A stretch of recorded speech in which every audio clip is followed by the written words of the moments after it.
Ladies and gentlemen, boys and girls, children of all ages, welcome to the channel. It's your boy World of Wrestling here today to discuss about WWE Smackdown, April 28th, 2023 review.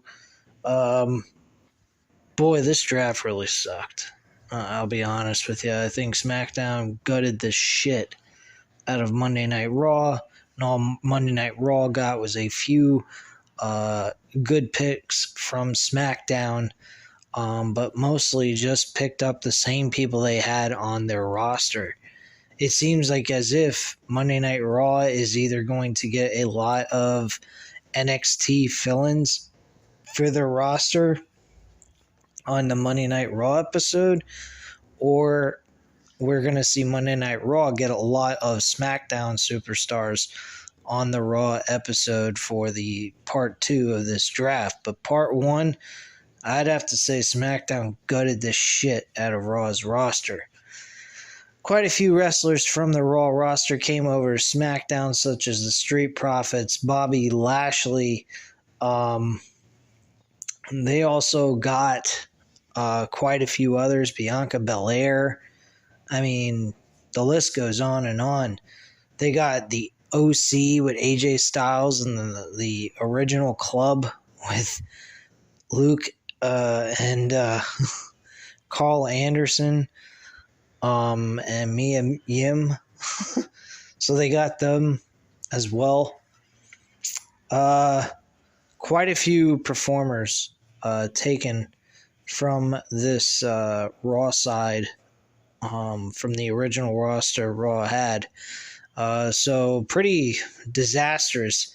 The only thing that Raw got really was Drew McIntyre, Shinsuke Nakamura, Imperium, and that's about it. The rest of it was Matt Riddle, The Miz, Becky Lynch, and I'm trying to remember. And they got Indy Hartwell, who was from NXT. She's actually the women's champion with a ankle injury. I overheard a review on that from BC Amplified about the last NXT episode that she was involved with a triple threat match for the women's championship.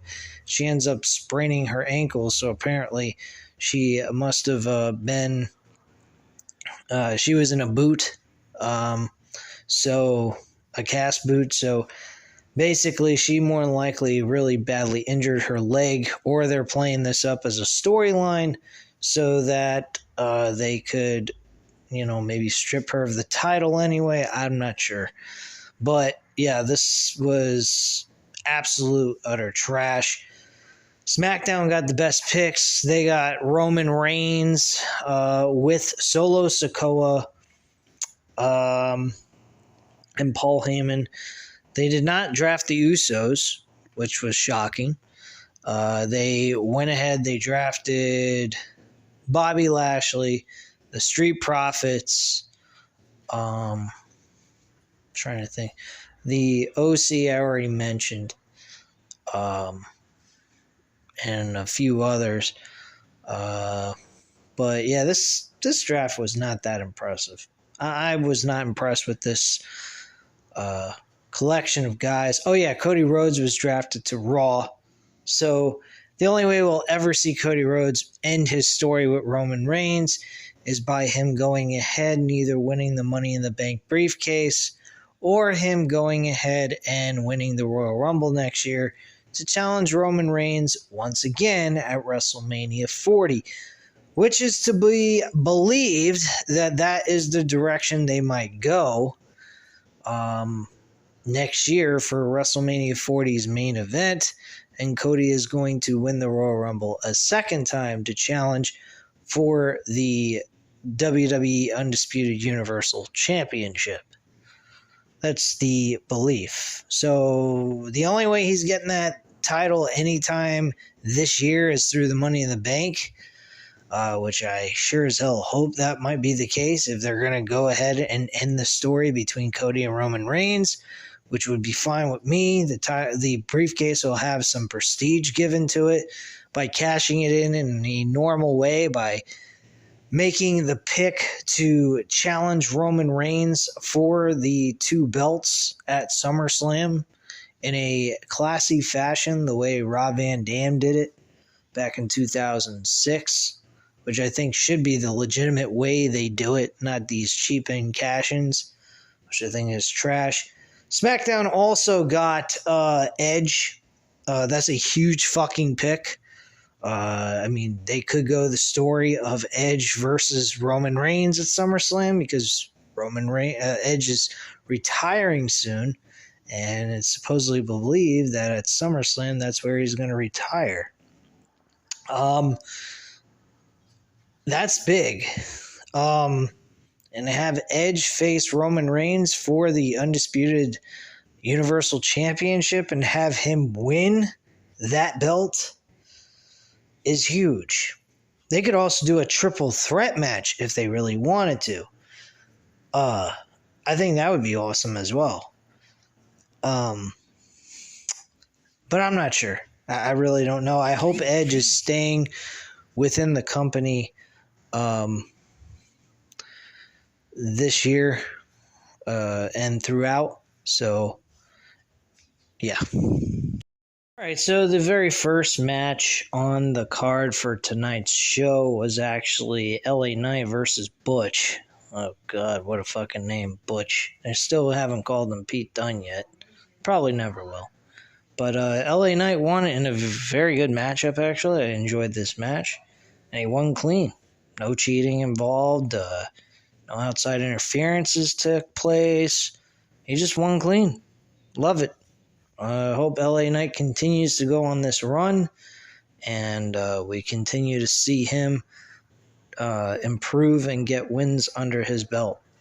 A couple of segments during the show. We had Solo Sikoa, Paul Heyman, and the Usos. The Usos were told by Paul Heyman that this is do or die.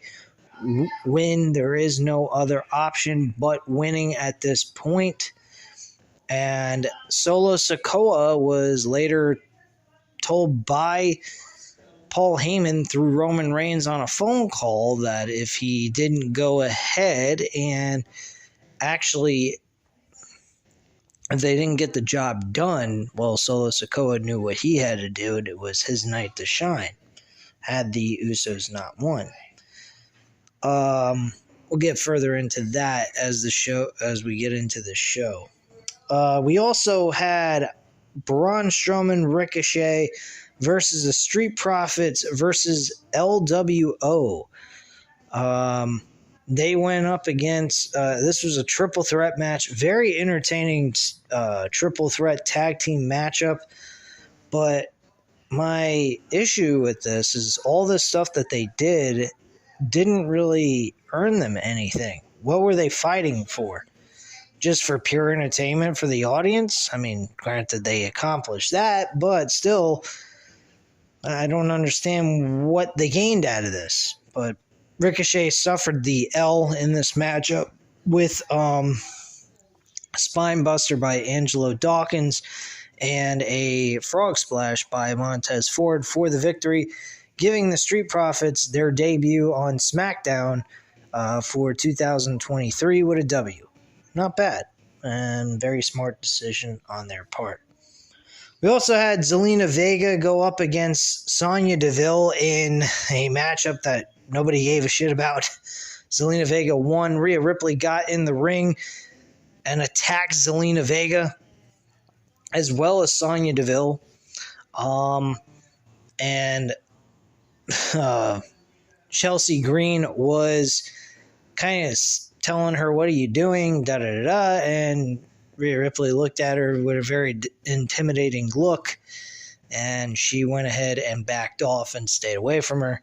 And then Zelina Vega countered a maneuver by Rhea Ripley with a tornado DDT right on the top of her head, which looked painful as fuck. And she ran away, though, in fear of her life. But yet we're supposed to be convinced she's going to win the SmackDown Women's Championship, and that is going to happen. Sure. Right. So anyway, moving forward here, we had Rey Mysterio backstage with her along with Santos Escobar, and she's a little concerned and nervous about all of this. And it's believable that she should be. I mean, she's going against a woman that's very intimidating, very tall, and she's very short. And but she wants to prove all of her doubters wrong and so forth. And Rey Mysterio encouraged her, "Hey, I was a small guy in pro wrestling, and I still managed to become a Hall of Famer, a world champion, and managed to accomplish everything that a tall pro wrestler can do as well." So that's the case on that. Anyway, believe the last thing on the show was the main event. The last match was the main event. Truthfully, I don't think there was any other matches after that. If there was, I wasn't paying attention.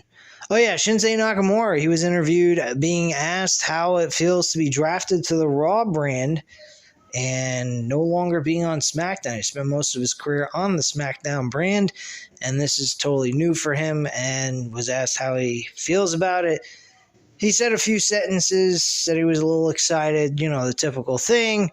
It's a new thing for him, and he's looking forward to it. And then Karrion Kross attacked him from behind and smashed his fucking face into production crates and so forth, and stood over him with a very angry look, along with Scarlett Bordeaux. So, whatever. It is what it is. It was very... It didn't seem all that exciting. It just seemed like they were just going through the motions with this.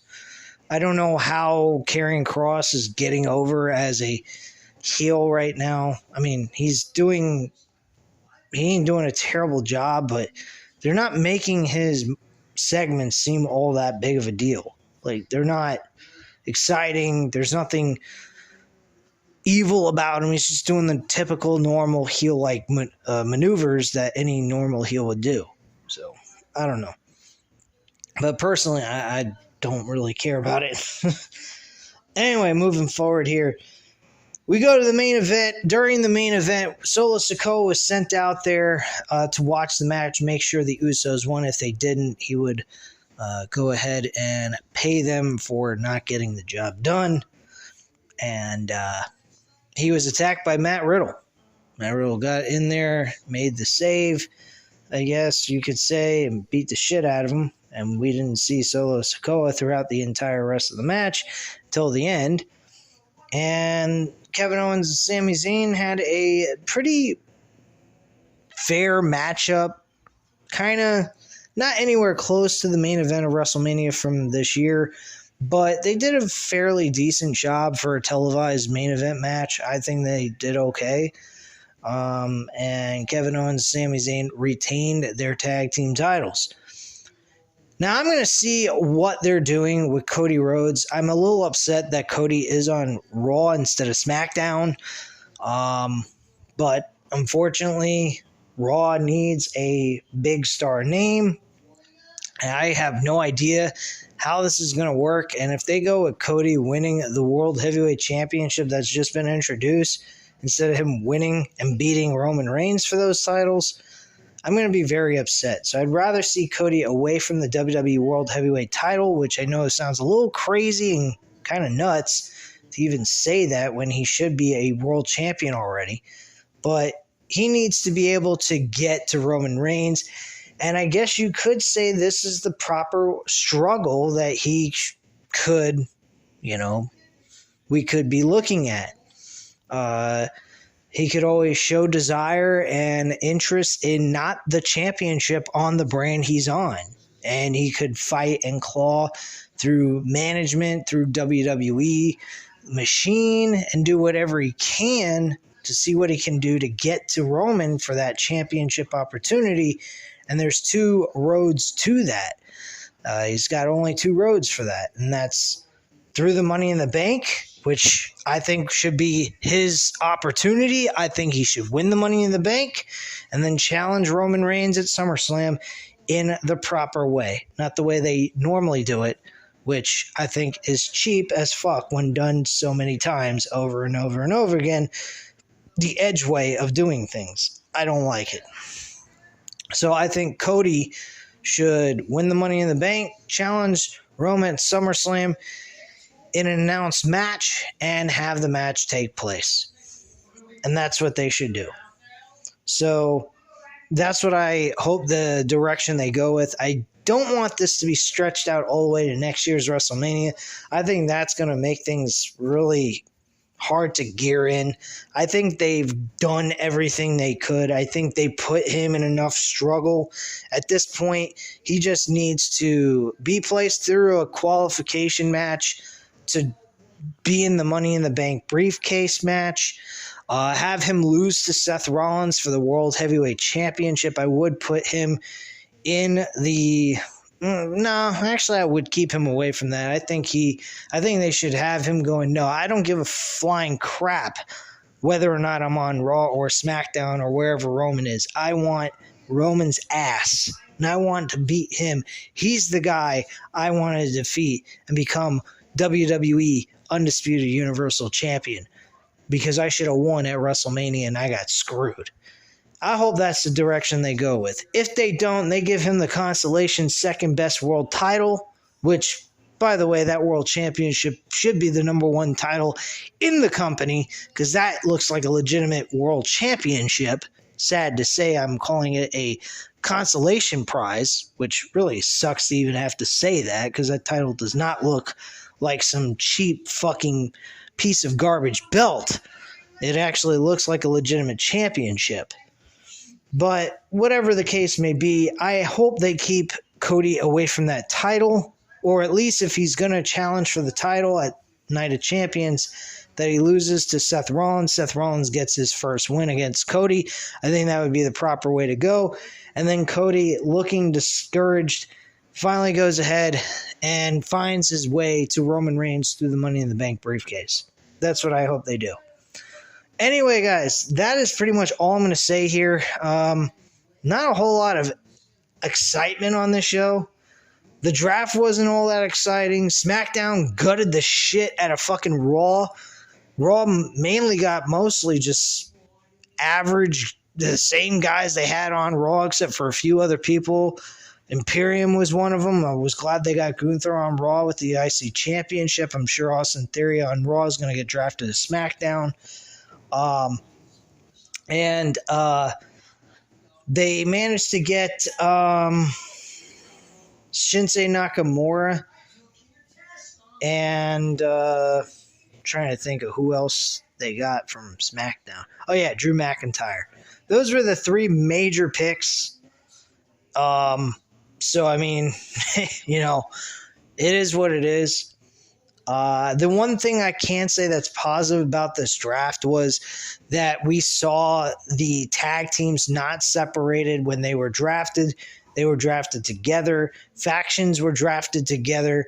So it was nice to see that they weren't doing them individually. I think that would be kind of idiotic to do that.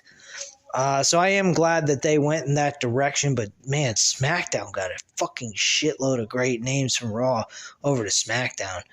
And all Raw did was draft the same guys they had. I mean, like, who the fuck would go ahead and draft The Miz in the night one of the draft? You think maybe Raw would draft like a guy, I don't know, Karrion Kross, LA Knight? Somebody of worthy value here. The fucking Miz? Come on. The Miz has been a fucking jobber for the last 2 years. Come on. The fuck out of here. What trash. But yeah, I mean, that was sad to see. I was not very happy with that at all. So yeah.